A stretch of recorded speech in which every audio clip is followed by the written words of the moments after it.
Good morning students. இன்றைய பாடம் தமிழில் இலக்கண பகுதி பற்றி இங்கே உங்களுக்கு பாடப்பகுதியாக கொடுக்கப்பட்டு இருக்கிறது. இந்த இலக்கண பகுதியில் என்ன தலைப்பில் உங்களுக்கு கொடுக்கப்பட்டு இருக்குது அப்படின்னா, சொற்றொடர் அமைப்பு முறை, சொல் தொடர் அமைப்பு முறை, அதை இணைத்து எழுதும் பொழுது சொற்றொடர் அமைப்பு முறை என்று குறிப்பிடப்படும். இந்த சொற்றொடர் அமைப்பு முறையோடு ஒரு மொழிப்பயிற்சியான பகுதியை இங்கே நாம் பாடப்பகுதியாக பார்க்கலாம். முன் வகுப்பில் நம்ம பெயர்ச்சொல் வினைச்சொல் பற்றி பார்த்தோம்.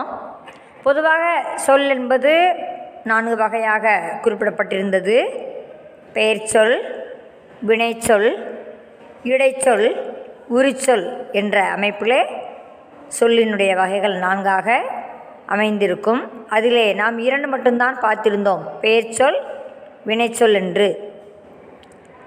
இங்கே நாம் பார்க்கப்படக்கூடிய சொற்றொடர் அமைப்பு முறை என்பது, அந்த சொற்றொடர் அமைப்பு முறையில் எழுவாய், செயப்படுபொருள், பயனிலை என்ற 3 தலைப்பிலே அந்த ஒரு தொடரானது அமைக்கப்படும். இங்கே தொடர் என்பது ஒரு வாக்கியம், ஆங்கிலத்திலே சென்டென்ஸ் என்று சொல்லுவோம் அல்லவா, அதைத்தான் இங்கே சொற்றொடர் அல்லது வாக்கியம் என்று குறிப்பிடப்படும். ஒரு வாக்கியம் அமைய வேண்டுமென்றால் 2 சொற்கள் வந்தும் அந்த வாக்கியமாக அமையலாம், அல்லது 3 சொற்கள் அல்லது 3க்கு மேற்பட்ட சொற்கள் அமைந்தும் சொற்றொடர் அமையும். இப்பொழுது சொற்றொடர் அமைப்பு முறையில் பெயர்ச்சொல்லது, வினை சொல்லது, அந்த வினையானது எதை வைத்து செய்யப்படுகின்றது என்பதை பற்றித்தான் இங்கே சொற்றொடர் முறைகளை நம்ம பார்க்க போகின்றோம். இந்த சொற்றொடர் அமைப்பு முறையில் எழுவாய், பயனிலை, செயப்படுபொருள் என்ற 3 அமைப்புகளே அமையும். இந்த சொற்றொடர் அமைப்பு முறையில் எழுவாய் இங்கே துணை தலைப்பாக கொடுக்கப்பட்டிருக்கிறது. எழுவாய் என்பது இங்கே பெயர் சொல்லை குறிக்கின்றது. எந்த ஒரு செயலை செய்தாலும் இது யார் செய்தது, என்ன நடந்தது அப்படின்னு என்ன செய்கிறோம், அந்த மாதிரி ஒரு வினாக்கள் கொடுக்கின்றோம் அல்லவா, அதைத்தான் இங்கே ஒரு தொடரில் யார், எது, எவை, யாவர் என்னும் வினாக்களுக்கு விடையாக வரும் சொல்லே எழுவாய். இங்கே எழுவாய் எப்போதும் என்ன சொல்லப்படுகின்றது, பெயர் சொல்லாகவே இருக்கும் என்று குறிப்பிடப்படுகிறது. பொதுவாக எழுவாய் என்பது பெயர் சொல்லை குறிக்கும். முருகன் நடனம் ஆடினான் அப்படின்னு சொன்னால், அதை முருகன் என்ன செய்தான் அப்படின்னு வினா கேட்குறோம் இல்லையா, அதைத்தான் இங்கே ஆடியது யார் அப்படின்னு கேட்டால் என்ன அர்த்தம், யார் என்பது யாரை குறிக்கிறது, ஒரு பெயரை குறிக்கிறது. அது ஆண்பாலோ பெண்பாலோ, உரிமையோ பன்மையோ எவ்வாறு குறிப்பிடப்படக்கூடியது. அந்த தன்மையில்தான் இங்கே எழுவாய் என்பது பெயர் சொல்லை குறிக்கும். இங்கே எடுத்துக்காட்டாக தென்றல் நடனம் ஆடினாள். இங்கே தென்றல் என்பது ஒரு பெயர் சொல். நடனம் ஆடினால், இங்கே ஆடினால் என்பது வினைச்சொல்லை குறிக்கும். நாம் இப்போ எதை மட்டும் பார்த்து கொண்டிருக்கிறோம், எழுவாய் என்பதை பற்றி பார்த்து கொண்டிருக்கிறோம். இப்போ எழுவாய் என்பது இங்கே பெயர் சொல். எழுவாய் என்பது இங்கே பெயர் சொல். இங்கே எழுவாய் என்று பெயர் சொல் என்று எழுவாயுடைய பெயர் சொல் என்று சொல்லப்படுகின்றது அல்லவா, அந்த பெயர் சொல் இங்கே என்ன குறிப்பிடப்படுகிறது, தென்றல். தென்றல் என்பவள் ஆடினாள். தென்றல் என்ற பெயரானது இங்கே பெயர் சொல்லாக குறிப்பிடப்படுகிறது. இந்த சொற்றொடர் அமைப்புறையில் எழுவாய் என்பது பெயர் சொல்லாகும். அடுத்ததாக சொற்றொடர் அமைப்பு முறையில் செயப்படுபொருள். ஒரு தொடரில் யாரை, எதனை, எவற்றை என்னும் வினாக்களுக்கு விடையாக வரும் சொல்லே செயப்படுபொருளாகும். இந்த எழுவாய் என்பது பெயர் சொல்லை குறிக்கும் என்று சொல்லியிருந்தோம். இங்கே செய்யப்படும் பொருள் என்ன சொல்லப்படுகின்றது, அதே எடுத்துக்காட்டை திருப்பி கொடுத்து அதில் இது செய்யப்படும் பொருள் எது என்பதை இங்கே கண்டறிய வேண்டும். எழுவாய் என்ற தொடரிலே பெயர் சொல்லானது தென்றல் என்று குறிப்பிடப்பட்டிருந்தது. இங்கே தென்றல் நடனம் ஆடினாள். இது தென்றல் என்பது எழுவாய் ஆகிறது. நம்ம இப்போ செய்யப்படும் பொருளை பற்றி தான் பார்த்து கொண்டிருக்கிறோம். இங்கே ஆடினான் என்பது வினைச்சொல்லை குறிக்கும். ஒரு செயலானது இங்கே நடந்து முடிந்தது என்று. இங்கே நடனம் என்பதுதான் செய்யப்படும் பொருள். தென்றல் ஆடினாள் என்று சொல்லிவிடலாம். ஆனால் தென்றல் நடனம் ஆடினாள் என்று இங்கே குறிப்பிடப்பட்டுள்ளது அல்லவா? அதனால் தான் இங்கே நடனம் என்பது செய்யப்படு பொருள். எந்த ஒரு செயலை செய்கின்றோம் என்று குறிப்பிடுவதுதான் இங்கே செய்யப்படு பொருளாக குறிக்கப்படும். தென்றல் நடனம் ஆடினாள். நடனம் என்பது இங்கே செய்யப்படு பொருள். எதை செய்கின்றாள்? நடனம் ஆடுகின்றாள். நடனம் தான் இங்கே செய்யப்படு பொருளாக குறிப்பிடப்படுகின்றது.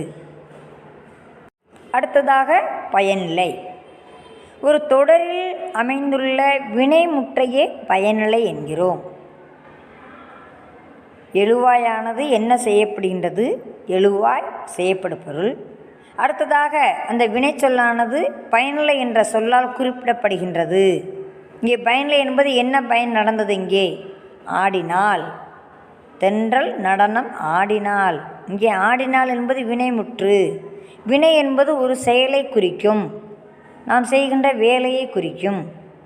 எந்த ஒரு வேலையை அல்லது செயலை குறிப்பது தான் இங்கே வினைச்சொல். ஒரு செயலானது அங்கே முற்று பெற்றுவிட்டால் வினைமுற்று என்று குறிப்பிடப்படும். அதனால்தான் இங்கே ஆடினாள் என்பது வினைமுற்று என்று சொல்லப்படுகின்றது. ஒரு தொடரில் அமைந்துள்ள வினைமுற்றையே பயனிலை என்கிறோம். எடுத்துக்காட்டாக முன்பு சொன்னது போல் தென்றல் நடனம் ஆடினாள். தென்றல் என்பது எழுவாய். அங்கே எழுவாய் என்பது பேச்சொல்லை குறிக்கின்றது. பேச்சொல்லால் குறிப்பிடப்படுகின்றது, குறிக்கப்படுகின்றது என்று கூட சொல்லலாம். இங்கே நடனம் என்பது அந்த தென்றல் என்ன எதை செய்கின்றாள்? நடனம். நடனம் என்பது இங்கே நாட்டியம். அடுத்ததாக என்ன நடனம் என்ன செஞ்சால்? அடுத்தது ஆடினாள். அங்கே வினையானது இங்கே முற்றுப்பட்டு விட்டது. அதனால் இங்கே வினைமுற்றாக குறிக்கின்றது. தென்றல் நடனம் ஆடினாள். ஒரு தொடரில் அமைந்துள்ள வினைமுற்றையே பயனிலை என்கிறோம். இப்போ எழுவாய் பயனிலை செய்யப்படு பொருள் ஆகியவற்றில் ஒரு தொடர் எப்படி அமைந்திருக்கும் என்பதை பற்றி விளக்கமாக பின் வருவனவற்றில் நாம் காணலாம். எழுவாய் பயனிலை செய்யப்படு பொருள் ஆகிய மூன்றும் ஒரு தொடரில் இடம்பெற்றிருக்கும். எழுவாய் பயனிலை செய்யப்படு பொருள் ஆகிய மூன்றும் ஒரு தொடரில் இடம்பெற்றிருக்கும். ஒரு தொடர் அமைய வேண்டுமென்றால் என்னென்னவெல்லாம் வர வேண்டும் என்பதை இங்கே குறிப்பிடப்பட்டிருந்தது. அடுத்ததாக எழுவாயோ செய்யப்படு பொருளோ இல்லாமலும் தொடர் அமையும். எழுவாயோ செய்யப்படு பொருளோ இல்லாமலும் தொடர் அமையும். அதற்கு உதாரணம் என்ன சொல்லப்படுகின்றது? நடனம் ஆடினாள். இத்தொடரில் எழுவாய் இல்லை. எழுவாய் என்பது பெயர் சொல்லை குறிக்கும். இங்கே ஒரு எடுத்துக்காட்டு என்ன சொல்லப்பட்டிருந்தது? எழுவாய் இல்லாமல் தொடர் வந்தது. நடனம் ஆடினாள். இத்தொடரில் எழுவாய் இல்லை. இரண்டாவது எடுத்துக்காட்டாக செய்யப்படு பொருள் இல்லை என்றால் எப்படி? தென்றல் ஆடினாள். இங்கே செய்யப்படு பொருளாகிய நடனம் இங்கே கொடுக்கப்படவில்லை. இந்த தொடரானது தென்றல் ஆடினாள். இங்கே செய்யப்படு பொருளாகிய நடனம் என்பது கிடையாது. அடுத்ததாக ஒரு தொடர் எழுவாய் அல்லது செய்யப்படு பொருள் இல்லாமலும் அமையலாம். ஆனால் பயனிலை கட்டாயம் இடம்பெற்றிருக்க வேண்டும். இங்கே பயனிலை என்பது என்ன நம்ம குறிப்பிட்டிருந்தோம்? வினைச்சொல், வினைமுற்றை குறிக்கும். வினைச்சொல் என்பது ஒரு செயலை குறிக்கின்றது.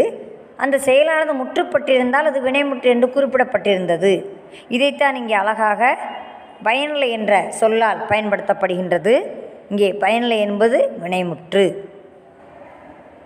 செய்யப்படு பொருள் என்பது நாம் செய்கின்ற அந்த வேலை. அடுத்ததாக செய்யப்படக்கூடிய எதை செய்கின்றோம்? படிக்கின்றோமா, நடனம் ஆடுகின்றோமா, குடிக்கின்றோமா, சாப்பிடுகின்றோமா, உறங்குகின்றோமா, இந்த மாதிரி செயல்பாட்டை இங்கே குறிப்பது தான் செய்யப்படு பொருள். எழுவாய் என்பது பெயரை குறிக்கின்றது. இவ்வாறாக ஒரு தொடர் அமைய வேண்டுமென்றால் எப்படியெல்லாம் அமைய வேண்டும் என்பது இங்கே குறிப்பிடப்பட்டிருந்தது. எழுவாய் இல்லாமலும் தொடர் அமையும், செய்யப்படு பொருள் இல்லாமலும் தொடர் அமையும். ஆனால் பயனிலை என்ப வினைமுற்றானது இங்கே கண்டிப்பாக வர வேண்டும், அவசியம் இடம்பெற்றிருக்க வேண்டும். இவ்வாறாக ஒரு சொற்றொடர் அமைப்பு முறை அமையும். மாணவர்களே, பேச்சொல் வினைச்சொல் பற்றிய முன் வகுப்பில் படிச்சிருக்கீங்க.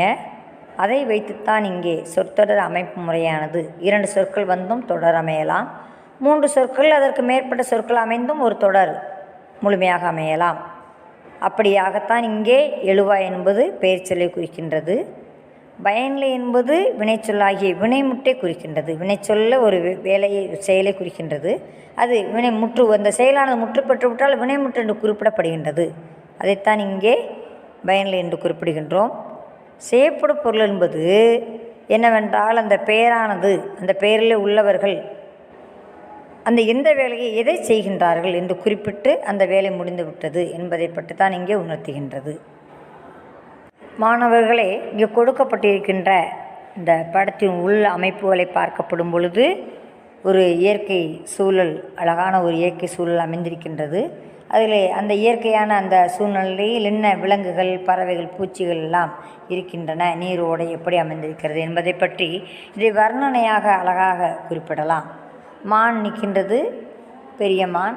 அதனுடைய சிறு மானை என்னவென்று சொல்லுவோம்? மான் கன்று என்று குறிப்பிடுவோம். புலி, இந்த மாதிரி இந்த ஓநாய் ஒன்று எதை பிடிக்கின்றது? முயலை பிடிக்கின்றது. முயல் என்ன செய்கின்றது? தாவி ஓடுகிறது. இவ்வாறாக வர்ணனை சொற்களை பற்றி அழகாக இங்கே படங்கள் கொடுக்கப்பட்டிருக்கிறது. ஒவ்வொரு பொருளை பற்றியும் ஒவ்வொரு உயிர்களை பற்றியும் அழகாக வர்ணனை சொற்களால் இங்கே குறிப்பிட வேண்டும். மாணவர்களே, இந்த இலக்கண பகுதியை பற்றி நன்கு படித்தறிய வேண்டும், புரிஞ்சு படிக்கணும். அடுத்ததாக இந்த இயற்கையான சூழல் அமைந்ததை பற்றி அதனுடைய வர்ணனை தொடர்களை பற்றியும் நீங்கள் அறிந்திருத்தல் நன்று.